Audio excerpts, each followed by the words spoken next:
Started off with one member of staff, and I would close our work at 5 and join him at around 6 o'clock. And typically I would come in at 5, 6 p.m. and iron. So I have set this up to a point where it can work, whether you're living in the UK or you're living in Ghana.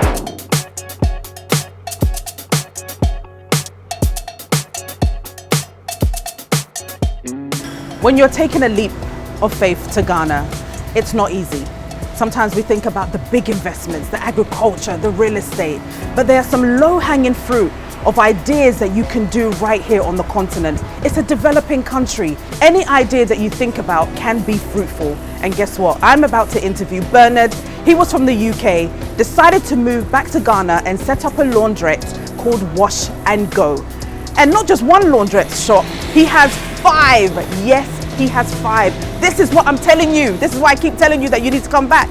So I'm gonna hear his journey from being a banker to starting a laundrette business. So sometimes you don't have to do what you were doing in the diaspora. You can come and start something totally different and impact the community. So follow me as I interview Bernard Danquah.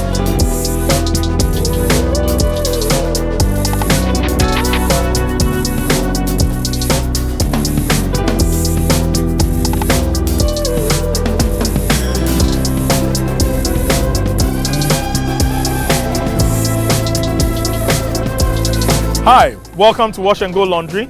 My name is Bernard Danquah. I'm the Chief Laundry Officer of Wash and Go. Hi, Bernard. Hello. Lady Adenta, how are you? I'm good. How are you? Good to see you. Hey, congratulations. Thank you. This is big. We're trying.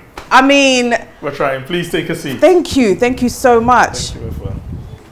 How are you? I'm great. I mean, you know, moving to Ghana is not easy. No, it's not. But coming back and having 5 shops of laundrette is extraordinary. True. So you've done well. Thank you. I want you to basically, you know, share your story with me. I want to know why you decided to move to Ghana and why a laundrette from being a banker. Well, so it had got to a point in the UK where I'd had enough. I was a bit tired. I felt life was just too mundane. So I thought I'd try something new. I had an opportunity to step into a banking job here in Ghana with one of the leading banks.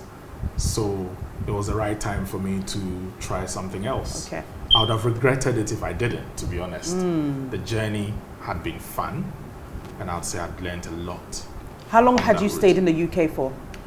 Almost 20 years. 20 years. Almost 20 years, yes. Almost 20 years. So the relocation was a big deal. It was a very big deal. And why did you go to the UK in the first place? So that means you schooled in Ghana? So I schooled in Ghana. I had my secondary school education here. Which schools did you go to? St. John's Grammar, Achimota. So I finished St. John's Grammar. And then I continued my education in the UK. Where did you go? So I went to Brunel University. Oh, Brunel! I did my postgrad finance and investment at Brunel. But I did my first degree at University of Wales. Now University of Wales. It used to be University of Glamorgan. But it's now University of Wales, correct. And then I continued doing some professional courses and then finished with a master's at Warwick Business School. At Warwick? Warwick Business School. So I'm an alumni of Warwick. Proud one. And of course, my Ghana roots was also very influential in the whole journey. So Bishop Bowers School was the first one that shaped my life, I'd say. And then St. John's Grammar, and then, you know, the other universities in London. Hey, I even forgot, you're from Jaso? Yes, I am. Jaso is rocking here, isn't it? I'm telling you. So yes, I'm also from Jaso. Akuya Mankwa is their great grandmother. Wow. The late one. And I'm a Mankwa too. Are you? Yeah, we need to. I hope we're not related. We may be. We may be. It would be good if we are, actually. Yeah. Okay, that's nice. So yes, I'm from Jaso, but then the family also has another root in Kumasi, Dichemso. And that's where I spent a lot of my youthful days during holidays. I'd go to spend time with my grandmother. And that's where... And you had body and kontomire. Oh yeah, fufu, mutuo, you know, tozafi. The good living. Please don't remind me, you're getting me hungry now. So yes, So I relocated back in 2017 into this banking role, and the laundrette came up as a passion, really. A passion? It's pure passion, nothing else. I come here and I can stay here till 10 p.m., 11 p.m. If I don't get paid for it, it's fine. I just enjoy it. My goodness. I simply enjoy it. Wow. But I started this in 2017. Okay. Way back in 2017. Wow. Sorry, 2019. 2019. 2019. You moved 2017. So did 2 years in banking. And then started this in 2019. Okay. Did you totally give up the banking, or were you doing this on the side? I was doing this on the side. Okay. It was a small shop then. Okay. It was a small single shop. Wow. Probably about 25 square meters. What? Yes. And every day after work, after the bank job at 5 o'clock, I would rush down here to come and check what's happened, what needs to be done on Saturdays and Sundays. No, but you still haven't told me the reason why a laundrette. Did you have an issue getting your stuff clean? Like what? Good what question, triggered actually. it? So what triggered it was my washing machine at home broke down. Okay. I already have a passion for ironing. So I thought, let me go look for a laundrette. Hey, did you say passion for ironing? Passion for ironing. Serious passion for ironing. So you don't mind, that's like something. I would iron the whole day without a problem. That's my escape route, actually. Wow. So when I get bored or when I'm stressed, the first thing I think about is, what can I iron? My goodness. Yep. Okay, that's interesting. So I thought I would look for a laundrette somewhere in Accra, go wash my things, bring it back home and iron it myself, which is something I used to do, or I do every Sunday. Right. I couldn't find one. Couldn't find one? Couldn't find one. Couldn't find one. Drove round, you name all the popular places in Accra, cantonments. I thought I'd find one in East Legon, Latebi Okoshi. It's an area I grew up. Didn't find any. Wow. So I thought, why not? Let's try it. So after some research, some digging, I found a manufacturer whose equipment I thought was the best, Jabal. Okay. And so I decided to venture into it after I met them just before COVID and 2019, obviously. And the journey started then. Wow, that's amazing. The rest of it is what you see. And there's more to come. It's incredible. So I want you to walk me through where we are. This is the flagship branch. Correct. And we're in Adenta. Correct. And then where's the others located? So we've got Adenta being the main one, just as you've mentioned. We've got Spintex Community 18 Road. Okay. We've got Tantra Hill, next to Ola Catholic Church. We've got Airport Residential. Oh yes, we've got Airport Residential. Where's that? Whereabouts? Literally directly behind the diplomatic shop. Oh, that's close to me. Yep. Okay. Absolutely. So Airport Residential. It's in a block of apartments down in the basement. Okay. So it services the apartments and the local community there. Okay. That's the Airport Residential branch. And we have one in Kumasi. One in Kumasi. Yes. You had to do one back home. We have to. You have to. You cannot set up a laundry and not have one in Kumasi where you come from. Yes. So yes, we have one in Kumasi as well. And there's more to come. There's more to come? There's more in the pipeline to come, and hopefully, we'll see more wash and goes near where you live. Fantastic. So you started off with us in a small room, I would say. Yes. Started with how many machines did you So we started off with 3 washing machines, 2 small ones, 1 big one, and 1 dryer. Oh. Yes. And those machines are still in operation.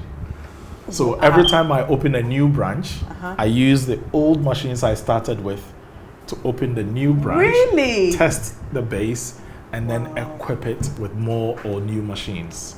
So now we have,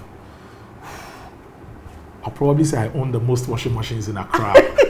I have about 28 washing machines and about 6 dryers, 4 industrial ironing boards, and 2 industrial, we call them calendar machines we use to iron sheets. So I have 2 of those. But in this location, you would find 7 washing machines, 1 dryer, 2 industrial ironing boards, and 1 calendar machine in this location. Wow. And then how many staff did you start with when you were in that small room? I started off with one member of staff. I remember him very well. 1 member of staff. And I would close our work at 5 and join him at around 6 o'clock and help him finish off the day's work.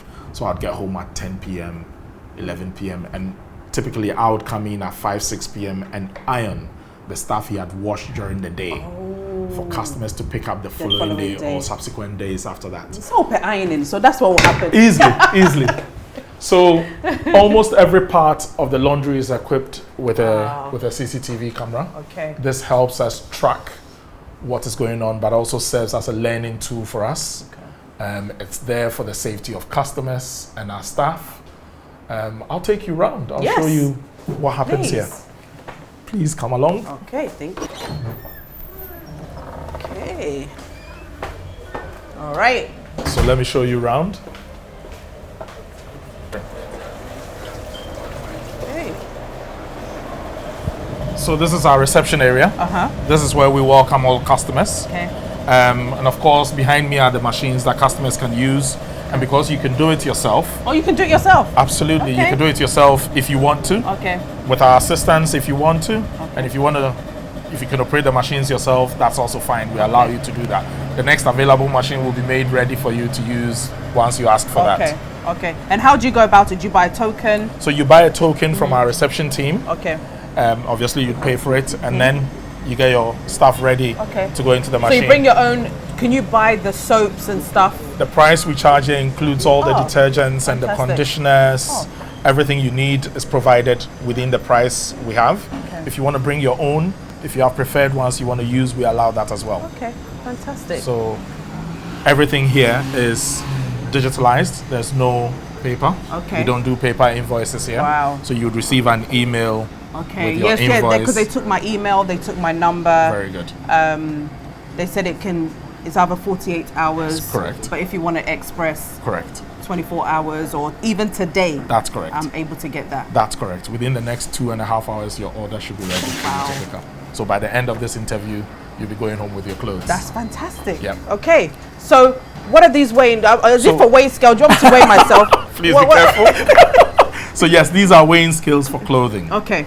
We want to keep a standard. We want to make it simple and fair. Okay. So we weigh your clothes and charge you per kilogram. Oh, okay. For the wash, dry and fold service. Okay. And for the service where we iron your items, we count them and charge you per item. Okay. What makes us unique is our prices are actually the most affordable. Yeah, very affordable. Area. Yeah. Very affordable. And then you have everything here from dress to blanket to robes, all the items. If it's not listed here, just ask us. We do it. We clean teddy bears, baby cots, child car seats, mascots. Oh, mascots. Literally, mascots. Carpets. Yes, I see that there's carpets. So when did you start the carpet? So we launched the carpet cleaning service last year, June. Okay. What made you? Did somebody come in and say, or did you just think, actually, why don't we add carpet? So I sold carpets during my time in London. Wow. That was actually my first job. Bringing everything back. Bringing in everything back. So I sold carpets with Allied Carpets and Carpet Right. Allied Carpets? Yep. I worked with them for a few years. And so that passion also for carpets got me to introduce carpet cleaning here in Ghana. Okay. And then so do you do sofas as well? We do sofas, we do mattresses. Okay. We do anything upholstery. We can get it clean for you. Dining chairs, all those sort of things. Yes, we do that. That's amazing. Yeah. Okay, so there's the first stop. So you get all your itemized inventory done. Correct. And then it goes into a bag or a basket into what we call our dirty room. Dirty room, okay. So I'll just give you a glimpse of the dirty room. So come along. Okay. Just a glimpse of it. So this is the dirty room. This is where all the dirty items come. And once we get it in the dirty room, we then move it from here into the cleaning area. Okay. So here is where all the work is done. Okay. So we will check the items for any damages before washing, for potential color runs. Yes. I brought some tops that my children have turned a little bit pink. So they're gonna try and see if they can turn it back to white. Absolutely. We have a very experienced team who can actually get this done for you. So amongst the team, I'll probably say we have about 30, 40 years worth of experience within the team. Oh, that's amazing. Vida joined the team not long ago. Okay. And she has about 4 years worth of laundry experience, so she knows exactly what she's doing. Wow. So what she's doing here is what we call spotting. Now, because there's I a lot makeup. I had makeup on. That's exactly. mine. So she's making sure all that makeup goes out of the item. Okay. She's going to use a few stain removers to get it out. And these are some of the attention to details we pay to every single item that goes into the machine. Wow. So there's a lot of work that actually goes in. It doesn't just get thrown into the washing machine. No, not at all. There's a process to it. There's a process to it. So stain removals or spotting actually gets it a little cleaner before it gets into the machine. And when it goes into the machine, you have to choose the right program. If you choose the wrong program or you mix colors up, then you're going to have the color runs like your pink. That's what's been happening in my house. Correct. They're choosing the wrong program and they're mixing colors together. Colors. Yes. You need to separate colors. Okay. And so she's going to separate your whites or light colored items from your dark or colored items. Okay. So then you avoid any mix-ups in that case. All right. So once it's cleaned, it goes into the dryer. Okay. And obviously there's a queue for the dryer at the moment. Yep. So we label every item on the machine itself, so we can easily identify how many pieces are in there and who it's for. That's fantastic. Yep. And these dryers are very efficient. This is a gas-powered dryer. Gas-powered. So it makes it more efficient. And what about electricity? How are you managing? Do you have a backup generator, or do you have a solar system? Is it something that you're going to be thinking about? Because power, you're using a lot of power. Yes, I am. So we don't have a backup generator at the moment. All right. But what we are fortunate with here and in 2 other locations is we are on a junction point where we are on 2 separate transformers. And so with permission from ECG, we can officially have the 2 lines coming into the location and can switch in between the lines where necessary. So when there's a power cut on one line, you can we're able to switch to the other. That's fantastic. And that makes it a lot easier for us. Definitely. There are plans to consider solar in the near future, but we have to build up for it. Okay. We have to plan it in and build up for it. Yeah. Stages. Yeah, because it is expensive. Correct. It's expensive. So once your items are dried, assuming in your case it comes out of the dryer, it then goes into the ironing room. Ironing room, okay. Let's go see the boys ironing. Okay. So this is our ironing room. Okay. We have Nelson. Hi, Nelson. How are you? Okay. Good. So how many pieces can you iron in a day? 152. 215. Oh, I can beat you. Good luck with that. Is that all? Good luck with that. I can do 300. So Nelson has over 10 years worth of experience in ironing. He's been doing this since age 17. Wow. So very, very well experienced. Are you sure you can do like 150 pieces of clothing? That's incredible. That is incredible. Honestly. Kudos. Absolutely. So your items will come from the dryer. Okay. And it's going to be Nelson ironing it or Clifford ironing it. Clifford, how many do you do? About 150. Hey, are you people challenging each other? Oh yes. They are. There's a quiet competition that goes on in this room. I can see. And then like sometimes you get silk materials. How do you know how the level of heat it needs? Because at home we struggle. This is a practical example. So this item is not cotton. Right. It's probably semi-polyester. Right. Although the labels are in here, experience will tell you straight away you can't have a very high heat on this item. He's going to regulate his iron. He's going to put it on here, and with this ironing board he can do one of 2 things. So he can use the steam on there to start blowing it steam. Okay. Can you give me that? Yeah. So the steam on there will start ironing it straight away. Oh, the steam that comes. Exactly. So he's not even touched it with the iron yet. Wow. And the item is already coming out. Oh. And that's with delicate items like this. So all we can do is basically steam it, and that's all it needs. That's it needs. And this machine actually gives us that flexibility to be able to produce more quickly. That's incredible. Yep. So just with the steam, it looks ironed. Yep. Wow. And this is all happening within 3 minutes. 2 to 3 minutes is done one shirt. Wow, wow, wow. And then it gets packaged? It gets packaged and goes into the clean area. Okay. And then how is the delivery? Do people come and pick it up, or do you deliver? We have a service where we deliver, if you'd like us to deliver it to you. Okay. So we'll pick up from your home and deliver back to your home at an agreed date and time. Right. Or you can come here and pick it up. Okay, fantastic. Majority of our customers pick it up, okay, but we can deliver as well. We can deliver, okay. So if you come this way, so once your item comes out of the ironing room, it comes into our clean area, ready for collection. Okay. So it would be hung here, or it would go into the clean room where the items are stored for collection. This is amazing. Yeah, this is what happens here. At the back, you've got some spaces where we dry heavy stuff that can't go into the dryer. Okay. So heavy stuff that we can't put in the dryer or shouldn't go into the dryer, delicate stuff, are dried on the lines out here. So you can see some duvets that are dried here. Wow. We could take advantage of the sun, which is free. Yes, of course. So we do use that. Of course, every item here is tagged and labeled, so we can easily identify who it belongs to. That's so you would notice a name on the peg. Oh, okay. You've got the drying line number. Okay. You've got name on that peg.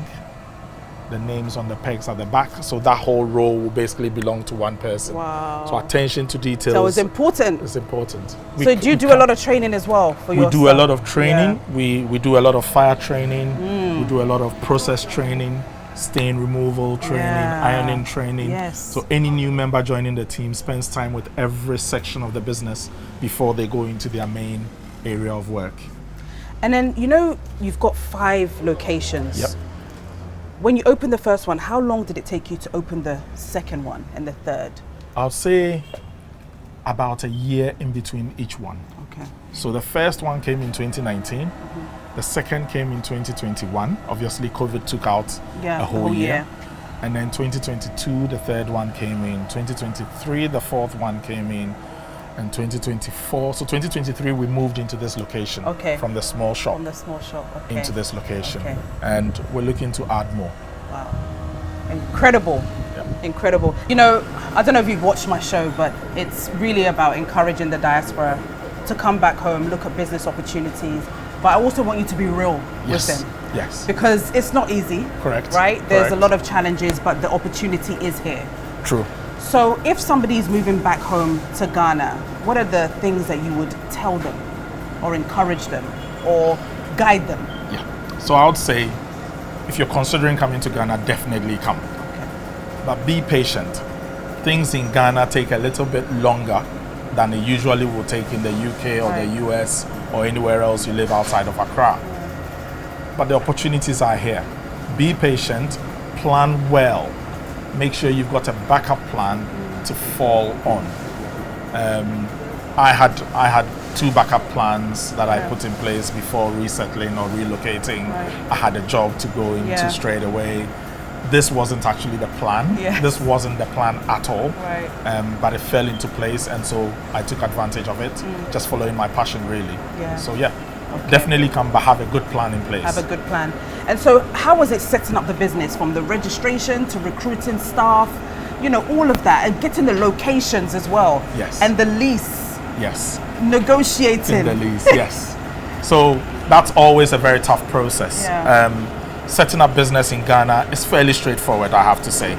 It took me probably 4 days to get the whole registration done. I got emails and text messages from the regulatory authorities to register with them subsequently. And it was all very easy and smooth.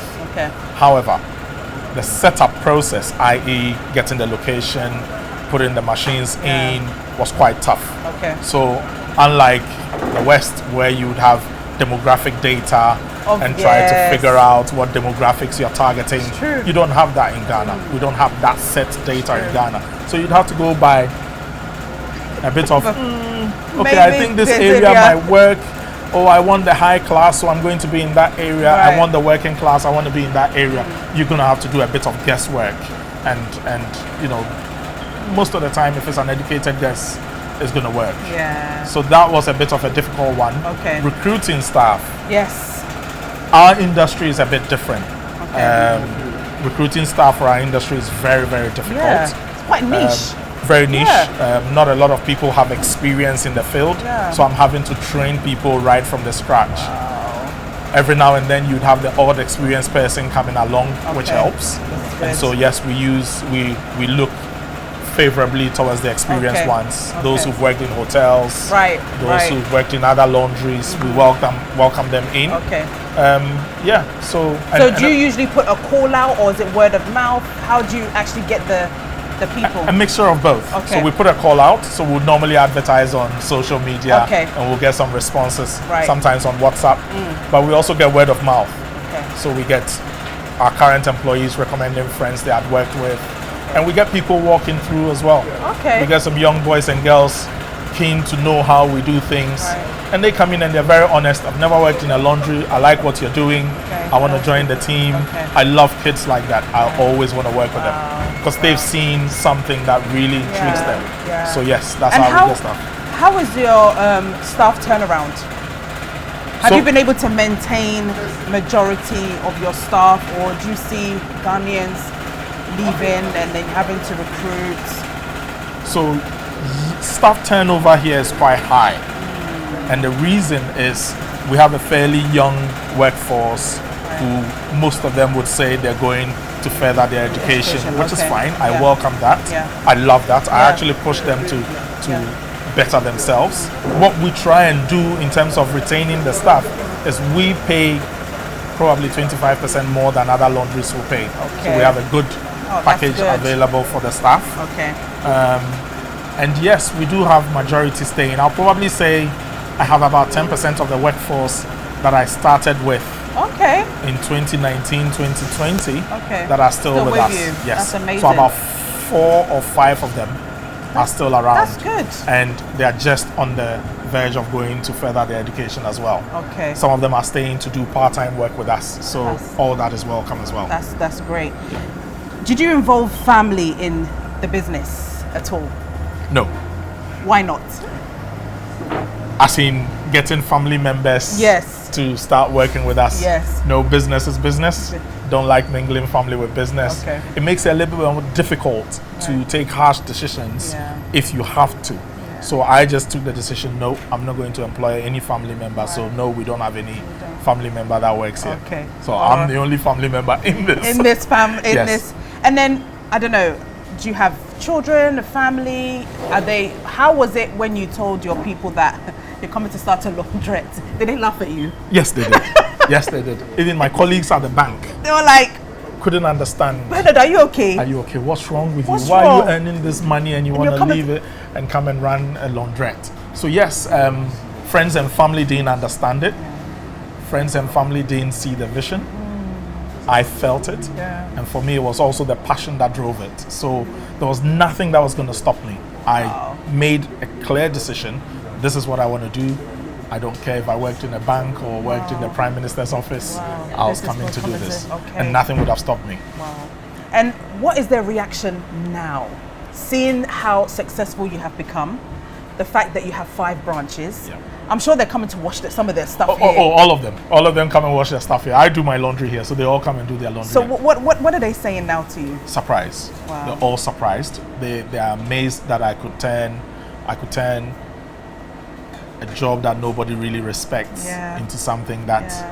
could be this. Yeah. And I'm surprised myself. A friend actually said to me, "You've actually formalized laundry," and I didn't think of it as formalizing laundry. So yeah, I'm proud, but I'm still humble. Keeping my feet on the ground, and hopefully bigger things are yet to come. Okay, and there are bigger things that are coming. Yes. The franchise. Let's talk about it. Yes. Let's because people in the diaspora might want to come and franchise the brand now. Absolutely. Since it's, it's got a track record. Absolutely, so correct. Tell us about that. So the first point is I represent this manufacturer, Jabao, the world leading manufacturer of laundry equipment. Okay. I represent them in Ghana. Okay. And since this setup, I've had a lot of inquiries of people wanting to do the same. Okay. And so using Jabao's amazing resources and equipment, we're on the verge of franchising Wash and Go, where individuals both in the diaspora and at home can invest in a location of their own, be part of this, and run a laundromat as their own. So you can have a mini versions. Don't panic seeing all these machines. You can start off just as I started, with 3 washing machines and a dryer, and then build on it as you go along. So there will be a mini wash and go version and a main wash and go version. This is a main wash and go version where ironing happens. A mini wash and go version would not have ironing. So that will be a pure laundromat. And it will be very affordable as well. So look out for the Wash and Go franchise in the next few months. That's amazing. Yeah. What made you come up with that idea? It was just, I want to grow it. Okay. I prayed and said, God, I wish I could have 1,000 employees. Wow. Creating jobs for the youth, nurturing them, working with them. I love it. I enjoy that. But I can't do it alone. It's a little capital intensive. Of course. So the best way to grow rapidly, I felt, would be to have the model so open, clean, clear, people understand what you're doing, and then franchise it. Yeah. So it's a good idea. Yes, we might have a few people come in and take a Wash and Go franchise soon. That's fantastic. And this actually would work perfectly for Ghanaians living abroad, wanting to come back, could set up a business like this, and even maybe use the business to take care of their families here. Exactly. And So I think it's a fantastic idea. I know that my audience would definitely be interested in that. In terms of, you talked about the capital intense, starting a business is not easy. How were you able to manage that without being broke? So how was I able to manage that? I started off with my own personal savings. Wow. I started off with second-hand machines. So I had to start small and build on it. Every year, I try to keep some of the funds and reinvest back in the business. So there's been a huge reinvestment back in the business. And particularly when I was working at the bank full-time, I was more dependent on my salary there and using these funds to just grow the business slowly. So what you see today has been hard work over the last 5-6 years. It's not been easy at all. And then, I was saying in my intro that, when diasporans are coming back, sometimes they're thinking of agriculture, real estate, bigger things. But there are things like this that you can start off with, but something, I don't know, you won't think of it, but there are those opportunities that exist. Absolutely. Lots and lots of opportunities exist in Ghana. I met a lady from Italy who had set up the first care home, and I was impressed. I had not seen a care home in Ghana, but that's happened. So, our brothers and sisters working in the care industry in Ghana, think of it as, in the UK, think of it as whatever happens there could happen here too. Yes, there's nothing wrong thinking big, going into agriculture or real estate, but sometimes also looking down on the things that people need, solving a problem could actually be more lucrative than you think. Would you, I know you're going to start the Wash and Go, but would you want investors as well, if somebody wanted to invest and grow the business as well? Is that something that you'd be interested and open to? Absolutely. I'm very open to that idea. I'm ready to invite investors on board. There is plans in place to grow this as quickly as possible, and of course I can't do it alone, so yes, investment will be welcome. Charlie, I might have a Wash and Go myself. I need to, maybe in draft, so I need to look at the dynamics there and it would work in draft, so trust me, it would work in draft. See whether people would want to come and use the washing machine. But you are basically getting a huge audience, because everybody needs to wash, right? Yes. And nowadays people don't have the time to wash it themselves. They're going to work, etc. So you're feeding a market which is huge. And I'm so excited for you with the new franchise that's about to happen. I know my people are going to subscribe to this, but I don't know if there's any words of wisdom that you'd like to share with our diasporans who are watching you right now. Absolutely, there is a lot of it. Relocating to Ghana is not easy. You have to be ready mentally for it. You have to be patient, and you have to be ready to fight almost every day to ensure you achieve your goal. Don't think too big, as in needing $1 million to start something. Yeah. You can start something with as little as $500 or $1,000 and make it big in no time. Ghana and Africa is ripe for investment. It's ripe for almost every business opportunity to grow very, very quickly. So yes, come home, come and invest and enjoy the sun, enjoy the food, and enjoy the lovely culture that we have here. Absolutely. So, and how many employers do you have currently? so we have 26 staff across the 5 branches. Okay. I think we have about 14 or 16 of them here, with 10 in the other locations across the country. But there's more to come. So hopefully, the 1,000 employees that we envisage will be done in no time. Absolutely, absolutely. And you touched on a point. How much did you start off with, investment-wise, for the 3 machines that you had? How much money was that at that time? I'll keep it quiet, but it was not big. It was not big. It was not very big. Between £1,000 to £2,000, or was it? It wasn't more than £5,000 It then. wasn't more than 5,000. Correct. So you can come. You can come. Look, the opportunity is here, as I keep saying. Please don't let other people come in whilst you are still there and you are still complaining. Come and try Ghana.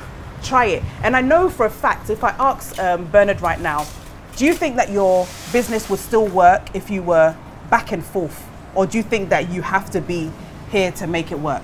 So I have set this up to a point where it can work, whether you're living in the UK or you're living in Ghana, because we have systems in place, we have the cameras in place that you could use to monitor everything that goes on. We have digital payments these days, Momos, credit card payments, card payments. So you can actually even set this up and not receive cash at all. And that would work be cashless. And that would work perfectly. So there will be no issues of cash handling, banking, as in having to take money to the bank and all those sort of things. You can actually run this from anywhere you are in the world. But at the beginning? At the beginning, you have to be in place. If you come into the franchise, you can actually ask us to run it for you. And we would account, yes, absolutely. We would account to you. You'd have access to it anyway. We would account to you what happens on a daily basis. All payments will be going into your bank account and not mine. And so each branch can be set up on its own to do what it needs to do. Yes. Fantastic. You have no excuse. You have no excuse. I'm waiting for you. I'm waiting to also share your story. So hurry up and come back home. Thank you for watching the show, and don't forget to subscribe.